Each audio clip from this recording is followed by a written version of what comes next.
how to find the area of the triangle using the coordinate geometry. So what are the different ways which we have learned by which we can find the area of triangle? In our previous grades, we have learned that if a triangle is given to us, if the length of the base is given and the length of the altitude to that particular base is given, then area of the triangle is nothing but half into the length of the base into the height. Correct? The other way which we have learned to find the area of the triangle was using Heron's formula. To find the area of the triangle using Heron's formula, we need to know all the three sides of the triangle. Correct? So if this is A, this is B and this is C, the three sides of the triangle, then according to the Heron's formula, area of the triangle is given by square root of S into S minus A into S minus B into S minus C. And what is S? S is nothing but the semi-perimeter, which is half of the perimeter of the triangle. Perimeter is the sum of all the sides. What if the three coordinates are given to us? What if the lengths of the three sides are not given, but three coordinates of the vertices are given to us? x1, y1, x2, y2 and x3, y3. These are given to us. These are the coordinates of the three vertices A, B and C of triangle ABC. And we are asked to find the area of this triangle.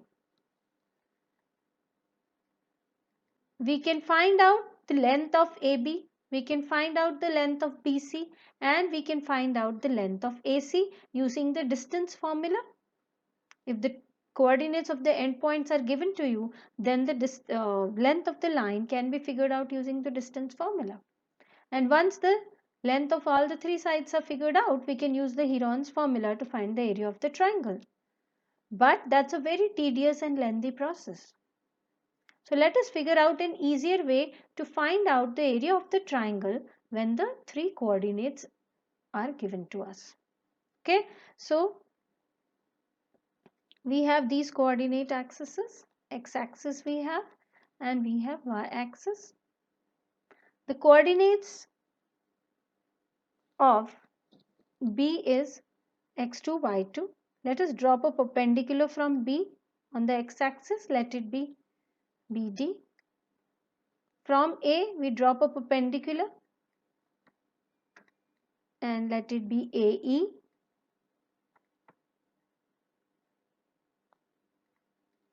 And from C, drop a perpendicular and name it as CF. Okay. Now, BD. This length will be Y2. This length will be Y1. This length will be Y3. From origin to point D becomes X2.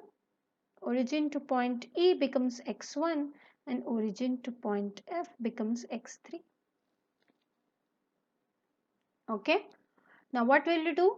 To find out the area of the triangle ABC, we will find out the area of the trapezium ABED.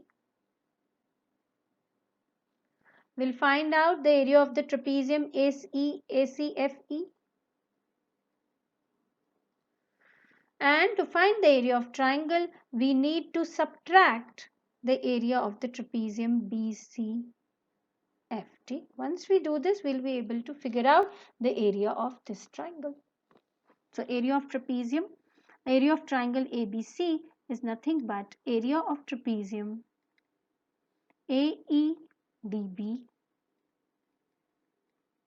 plus area of trapezium ACFE minus area of trapezium BCFD.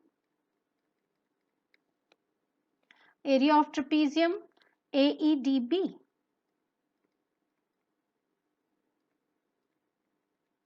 Area of trapezium is half into sum of the two parallel sides into the perpendicular distance between them. So the two parallel sides in AEDB is BD plus AE, and the perpendicular distance between them is nothing but DE. Let us substitute the values. So half BD is how much? Y2 plus AE is Y1, and DE is nothing but X1 minus X2. I hope this much is clear. Let's label it as 1. Okay, now let us find the area of trapezium ACFE.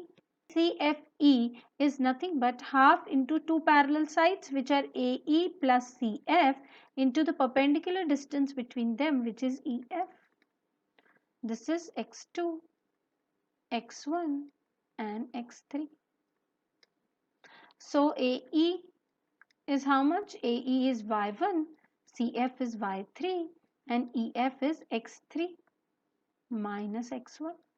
And similarly, area of trapezium BCFD will be equal to half of two parallel sides, which is BD plus CF, into the perpendicular distance, which is DF.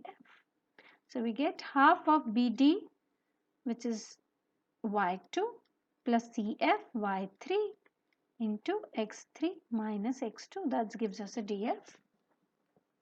What we have to do? We have to add the area of the two trapeziums and we have to subtract the area of trapezium BCFD. Let us do that. So, area of triangle ABC will be equal to, we have found out the area of the trapezium AEDB as half into Y1 plus Y2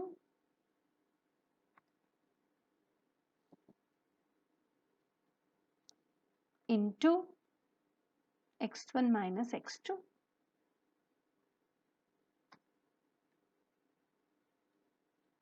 plus half of area of trapezium ACFE Y1 plus Y3 into X3 minus X1.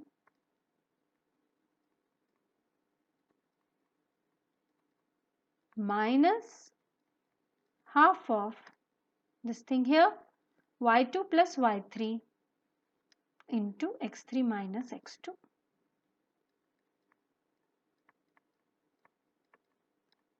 Let us simplify it. Let us take out half common. When we multiply all the terms, we will get X1 Y1. We will be distributing this Y1 to both the terms in this bracket. Minus X2 Y1 plus similarly we will distribute Y2 to get a Y2 X1 minus Y2 X2 plus we will distribute this Y1 and Y3 to both the terms in this bracket. So we will get Y1 X3 minus Y1 X1 plus Y3 X3 minus Y3 X1 and minus, let us put a bracket around, Y2 X3 minus Y2 X2 plus Y3 X3 minus Y3 X2. Let us open the bracket and combine the like term. So this X1 Y1 here and X1 Y1 here cancels out. Negative X2 Y1 and Y2 X1. Now we have to open the bracket. Okay, so we get negative X2 Y1 plus Y2 X1 minus Y2 X2 plus Y1 X3 plus Y3 X3 minus Y3 X1 minus, remember the negative gets distributed to all the terms in the bracket.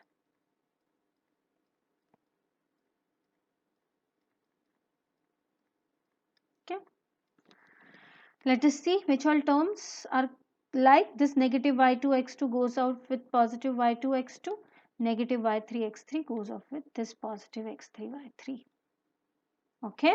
So what are we left with? We are left with x1 y2 minus x2 y1, y3 x2 minus y2 x3 minus y3 x1 and positive y1 x3, which if we simplify we will get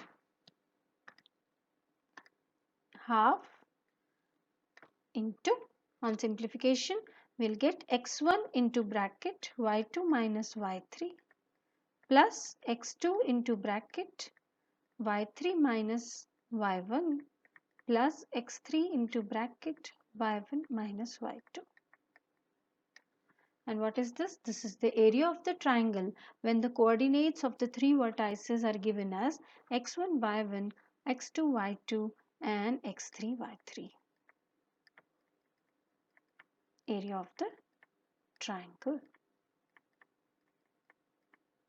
I hope this derivation is clear. You can send me an email. Subscribe to my YouTube channel Mathacademy at the link given below. Thank you.